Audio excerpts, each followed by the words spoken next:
Good afternoon, everybody. It's Lynn, the Leather Bag Lady. How are you all this afternoon? It is almost 3 o'clock, and I am able to chat with you because Leather Bag Lady weather report, it is not sunny right now.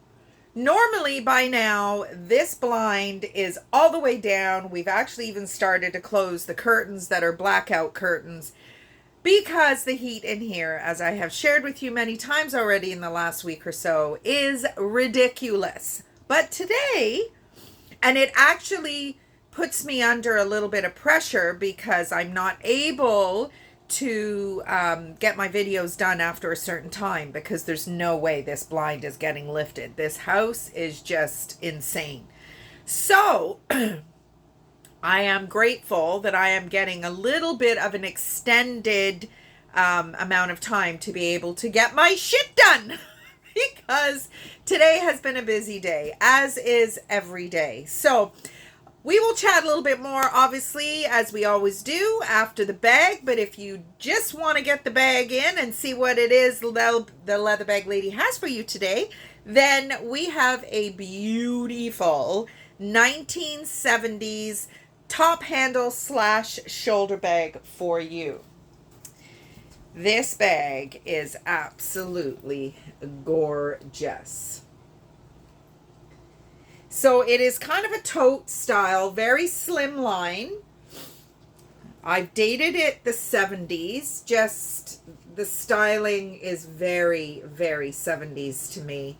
The leather is a beautiful kind of raw, soft leather. This is the type of leather that is going to, it's going to mark, it's going to patina. There's a little bit of a rub mark there. This leather, if you're not interested in that, then this is not the bag for you, to quote Purse Trippin', because there are some bags that the leather, like I am not a Saffiano leather fan at all. To me, it just looks like plastic. I see bags and anyway, we'll get into that afterwards because it's going to be a rant. It's going to be a rant. You got to know that. But there we are. So this brand is called Cristina. Never heard of it before. It is in the leather here. It is on this funky, I'm presuming this is Cristina, and it's on the back of this really cool vintage zipper pull, and then it is inside as well.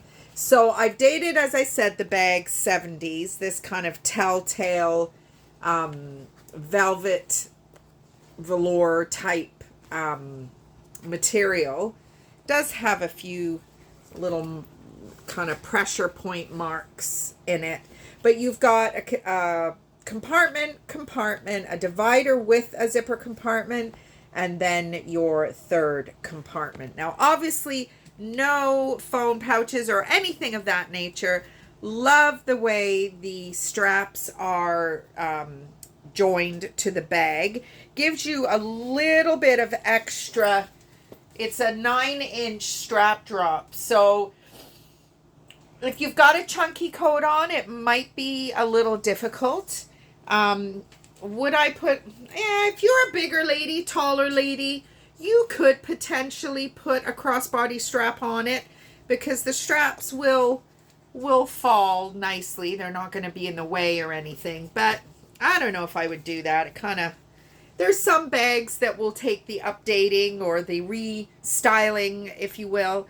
But I just think this bag is just so, I don't know, this reminds me of the little skirts that you used to have, like almost like a kilt with the little, I don't know why it does, but it just does.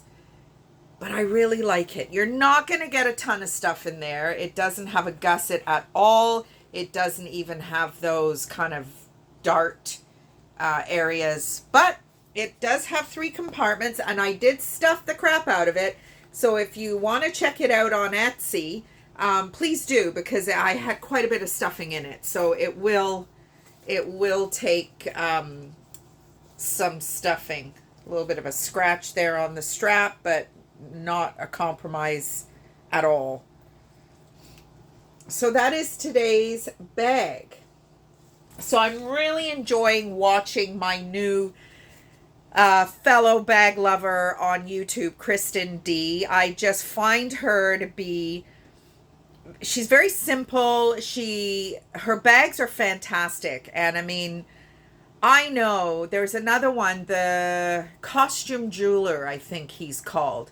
And he goes to the red, white, and blue thrift. And some of the brands, now he's paying $40, $50, $60 American for these bags. I'm not interested in doing that. I am my best customer.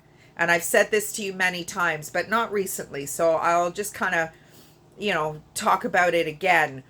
This little venture for me started because I liked quality that my bank account could not sustain. So I've been a leather freak for my whole life. I had a horse back in the day. I rode back in the day. So I think that's where my love of leather has come from.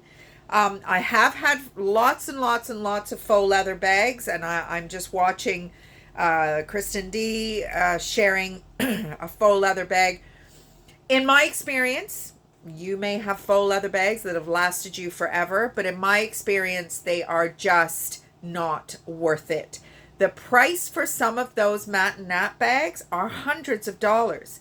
And when I watch Miss Philly, who lives in Winnipeg, Canada, that is a crazy cold winter climate, they are very concerned about carrying those Matt and Nat bags in those really, really cold days because the material will crack. So I get it that there's a whole eco-friendly footprint out there where people don't want to use, leather and things of that nature. But we are using the animals anyway. We are eating them. We are consuming the beef. We are, obviously there is now a market for the byproducts of that food chain, which is the leather. Not only is it a byproduct, but it is also a eco-friendly product for sure. It will decompose.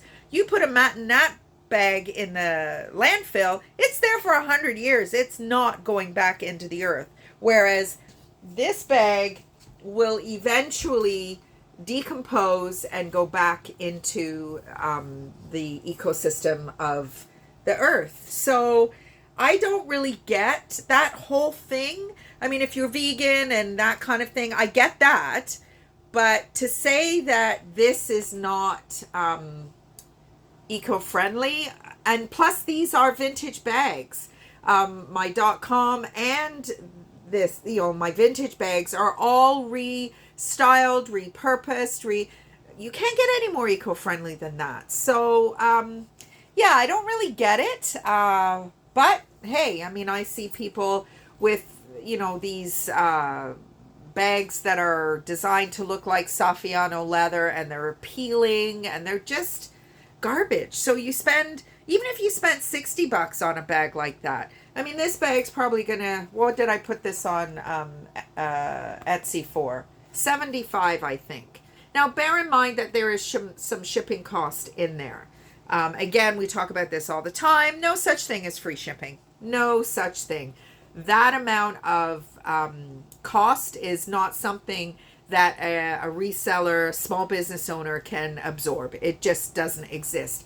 But there is some real psychological studies been done on just the whole free shipping label. Because I know myself, if I see a bag that I'm borderline whether I can afford it, I get to the cart and it's going to cost me another $20 to ship it, I'm out of there. I'm not buying it. So I'm just kind of trying to decide what to do with my .com in that regard.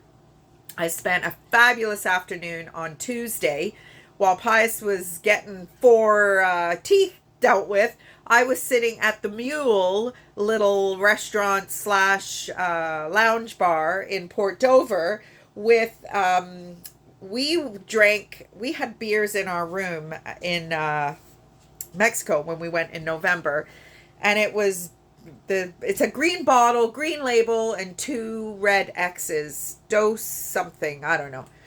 And I really quite like that beer. So I saw that the waitress was delivering one of these beers to another guest, and I was like, "Oh, I'm gonna have one of those." So when Pius finally got out of the dentist, he went and paid the bill, and he's like, "They were expensive. It was like $20 for 2 beers." I was like, "Holy shit!"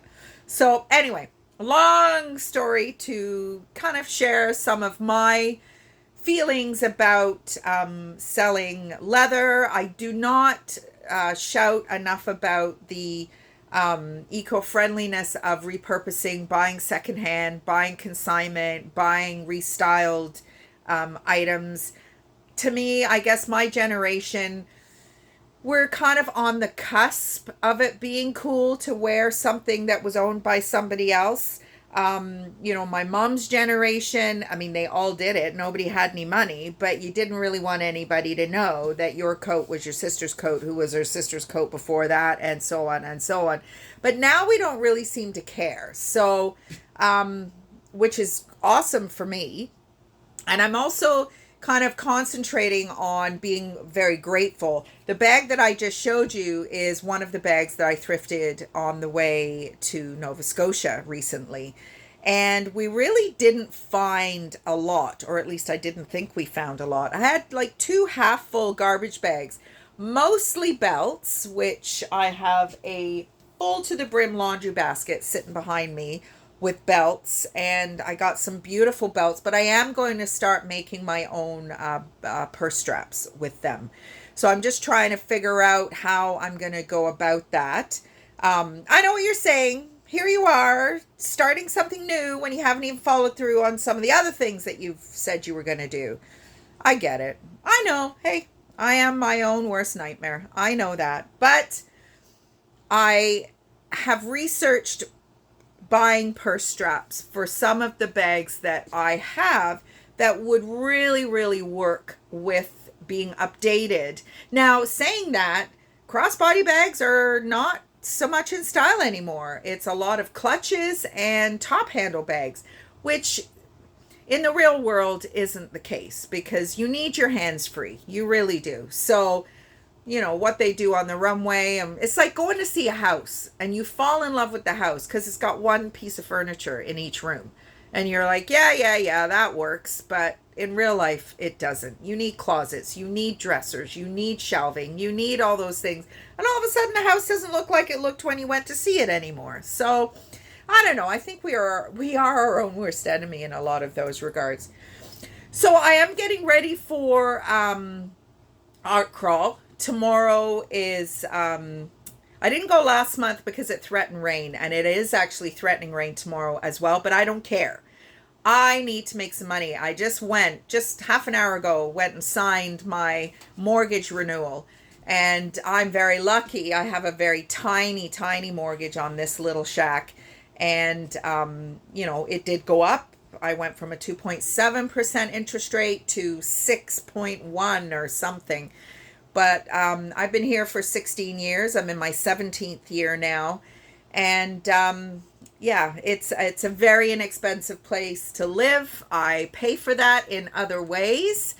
And I mean, when Pius moved in, we had grand plans on all the things we were going to do to it. But the fact still remains, I hate this frickin' shack.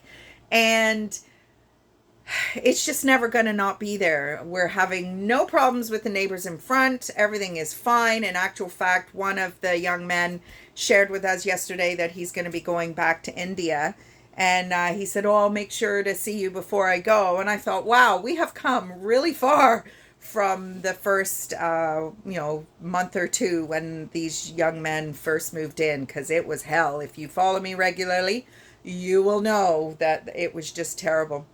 So that is about it. One thing I will kind of share with you is what I do, again, watching Kristen D, she's showing some of these bags that she's found, and she does work on them a little bit. She moisturizes them. She does have some tinted moisturizer, which I don't think is the same thing as the paint and dye cream that I use, as I am about to have yet another hot flash. So this is my stash for, look at this baby, for art crawl tomorrow. Isn't that fabulous? So this is a bag that I showed you very, very, very briefly. And it's a Kate Spade. I don't find a lot of Kate Spades. I don't really like Kate Spade just because it is that very, very structured. I would much rather have the bag I showed you today that's my today's listing than this bag that I'm about to show you once I start sweating like a crazy person. My bangs are getting so long that I've started to pin them up, and so you can see all my nice dark roots, but who cares? Yeah, I think I'm gonna, I don't know, I don't mind it. It's, my face has gotten a little rounder, as we've talked about already. I've gained a few pounds and, you know, wow. But I went to the gym this morning, had a great workout, leg day today. I kind of kicked my own ass, so it was good. I'm almost done. But I can show you, can you see it? Oh no, it's on the elliptical, on the arm. Let me see if I can move it. Here's a tassel. So this is a Kate Spade bag, and the front and back panel are cowhide.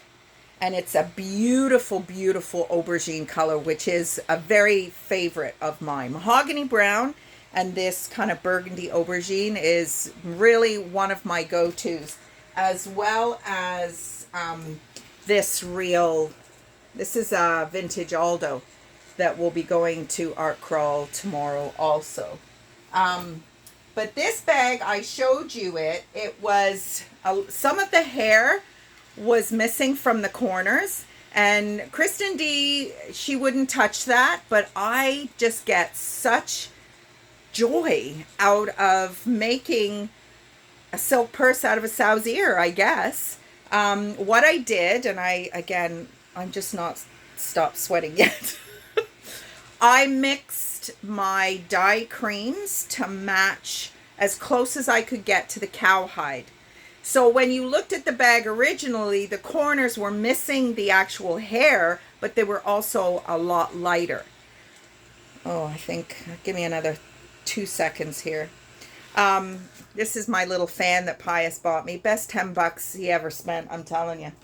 So if you watch me regularly, you may remember me showing you this bag. It is a Kate Spade. It's very Celine-like.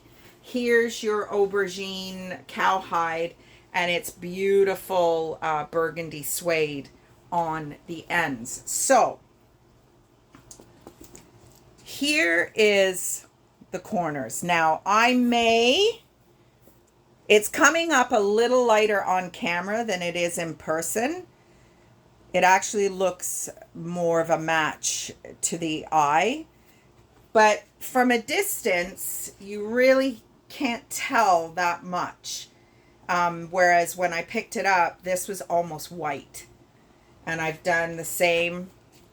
Yeah, see this might just be the light. This is a lot better. And on the other side. So I may go at this again with one more layer of dye cream, and I'll make it a little bit darker. But to be honest, well, this one is probably, I don't know why this one's so much darker than the others, but there was also quite a large pen stain on the, oh yeah, it's right here. I don't know if you can see it. See it right there? So I've worked a little bit of magic on this bag. The candles are in beautiful condition. It's lovely inside. There's no peeling or anything. There was some color loss or hair loss here. So this is just, there is a strap. I've got the strap. This is just, I just love doing this stuff. And it doesn't seem to be, my counterparts. Miss Philly will do a tiny little bit. Purse Trippin will do a tiny little bit. Kristen D probably does more than both of them. It's Hadrian will do quite a bit, but only on high end bags. I do it to no matter what it is. And I get so much out of it. Oh my goodness me, we're at 20 minutes already. Holy Hannah. If you're still hanging in there with me, bravo. Bravo. So there we go. And the tassel, I love tassels. So that's just a little spiel about what I do, what I love to do. Art crawl tomorrow. I'll have belts, I'll have bags. If you are local and you want to come down, I think it was in May, I told you this already, a young lady passed my table and I recognized my bag right away. She purchased the bag as a graduation present to herself, and she ended up buying a really nice blue, it wasn't leather, but sometimes I come across 50s, 60s top handle structured bags, and I just can't leave them behind.